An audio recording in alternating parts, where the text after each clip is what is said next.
When I think of a list of the most cursed franchises in modern sports history, I think of the Cleveland Browns, even though they recently won a playoff game. I think of the Detroit Lions. I think of the Seattle Mariners, and I'm beginning to think of the Philadelphia 76ers. Throughout the whole process they had, all of those losing seasons, all those horrible seasons where they could barely sell tickets, to get all these star players together, to get to this point where you have a roster capable of competing for a championship, and you can't even get to the Eastern Conference Finals. And let me tell you this, Trae Young tonight, obviously he's dealing with the shoulder injury, and you can say that affected his game. And you can use that as an excuse if you want, but Trae Young was awful tonight for most of the game. He hit a couple of good shots in the fourth quarter. I'll give him that. He hit shots when he needed to in the fourth quarter, but for the majority of the game, he was awful. 5 for 23 on the night, 3 from 11 from three-point land, 9-11 from the free throw line, which is really where he got most of his points. He only had 21 on the night, but again, most of those come from the free throw line. 10 assists as well, which helped out quite a bit. Trae Young was not good tonight. Not even close. The Hawks as a team were not great tonight, especially not on offense. Defensively, they were solid. I'll give them the defensive part. Although, a little bit of it was luck to some extent. That's just a little bit, because Tobias Harris in the second half, he missed about half the layups he took. There were legitimately maybe 3 that I saw they should have gotten in, and he just didn't. You know, there was a lid on the bucket for a little while for Tobias Harris. And even for the night, Tobias Harris did not shoot well, 8 for 24. You know, and 2 for 7 from 3. So Tobias Harris did not shoot well. He had 24 points on the night, but that does not reflect how well he shot. He did not shoot well. Joel Embiid, 11 for 21, 2 for 5 from 3, 7-10 from the free throw line, 31 points, 11 rebounds. That's about as good a night as you could ask for from Joel Embiid, given how fatigued he's been throughout the series and dealing with the meniscus and all that stuff.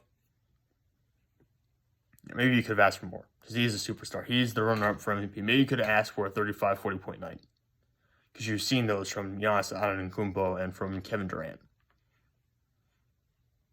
I don't really take much issue with how Joel Embiid played tonight, even though I think he should have been in the post a little bit more when Atlanta put their backup centers in. I don't think he should have been out on the three-point line when Clint Capella was not in the game. But he was for a bunch of the time, and it's the same mistake that the 76ers have made for years. I mean, they made it under Brett Brown quite a bit, having Joel Embiid out by a three-point line. Doc Rivers did that to some extent this game. He should not be out there when you have a young backup center in the game who is clearly not physically built enough to handle Joel Embiid. But I digress. That was not the biggest issue of the night. Seth Curry, another solid night, 6 for 10 from the field, 3 from 5 from 3, 16 points in 31 minutes. That's pretty good. It's not as good as his past performances, but it's still a solid night from him. Nothing wrong there. The bench for Philadelphia was a little bit better than the past, but not great once again. The bench has been a big letdown throughout the series, and you start to wonder, you know, if Danny Green had played. So I know when they initially lost Danny Green, it wasn't viewed as this huge loss because you still had Curry, Korkmaz, and a bunch of our potential scorers. I'm beginning to wonder if that really is not the case, though, because if you had Danny Green out there, he plays, at least 25 minutes a night, probably. And you move Korkmaz to the bench, and suddenly you've got a lot more depth to play with there. Maybe George Hill is not playing as many minutes. So when George Hill is out there, they're negative 15 for the game, tonight at least. You know, George Hill is not giving you much on offense. He's giving you something on defense. I saw a couple decent defensive plays from him. But overall, it's not a great impact. It's not a great net impact when George Hill's out there. In fact, it's a negative net impact for almost all the backup players when they're out there, except for Shake Milton, who was a plus 6 in this game. Other than that, it was all negatives. Even for Thybulle. Even for Maxey, even for Howard. And Maxey wasn't scoring tonight. He only took 2 shots, and he was over 2. He got 2 points at the free throw line. That was it. But the biggest issue, and I've taken way too long to get to this in this video, the biggest issue for the Philadelphia 76ers is Ben Simmons. So Ben Simmons this year got paid over $30 million. His contract is 5 years, $177.2 million. It's a maximum rookie extension according to Spotrac or Spotrac, however you say it. He took 4 shots tonight. 4 shots. For over $30 million a year. 8 boards, 13 assists. Those are decent numbers if you pair them with 20 points. If it's a 20-point game with 13 assists and 8 rebounds, that's great. 5 points in the night. 2 for 4 from the field. 1 of 2 from the line. For $30 million. That is just, I don't know what it is with Ben Simmons. I don't know Ben Simmons. I don't know anything about him as a person. I don't know if it's in his head. I don't know if it's how Atlanta schemed for him just to such a great extent that they just moved him out of the entire game plan pretty much. And the assists are great, don't get me wrong, but you don't have to guard Ben Simmons. You just don't. Because he doesn't shoot.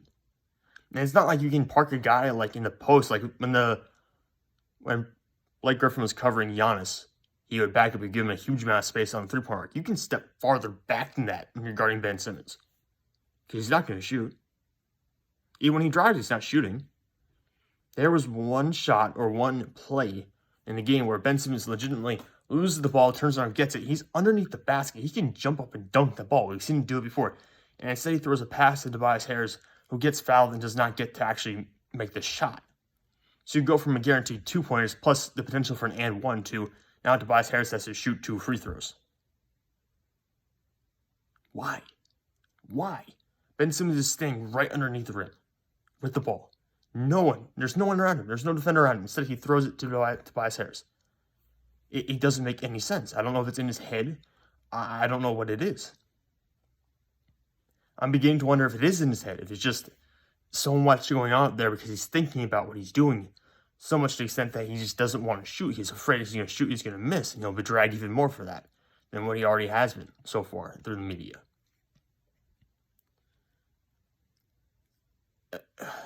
There's no easy solution, right?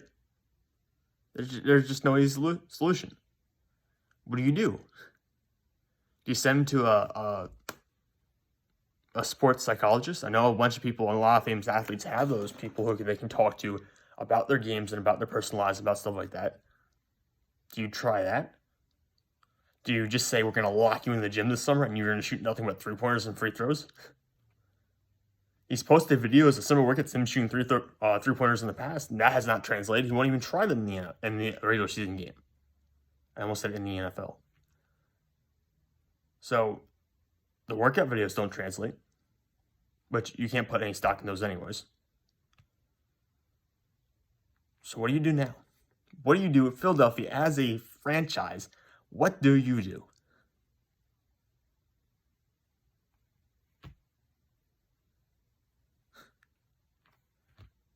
Because you got all the pieces.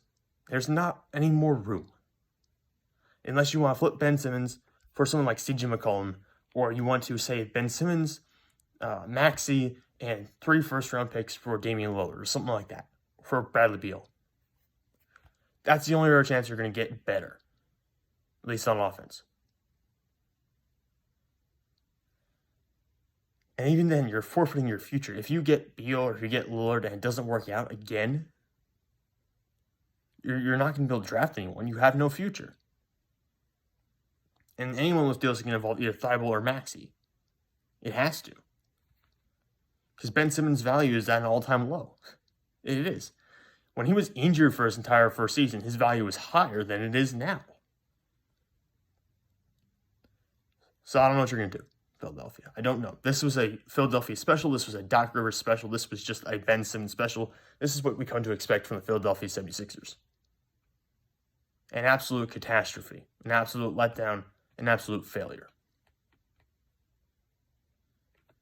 And I don't know where they turn on. I'll probably do an article about it. I'll probably sit down and think really hard about it, look at the financials, go over all of that. But for now,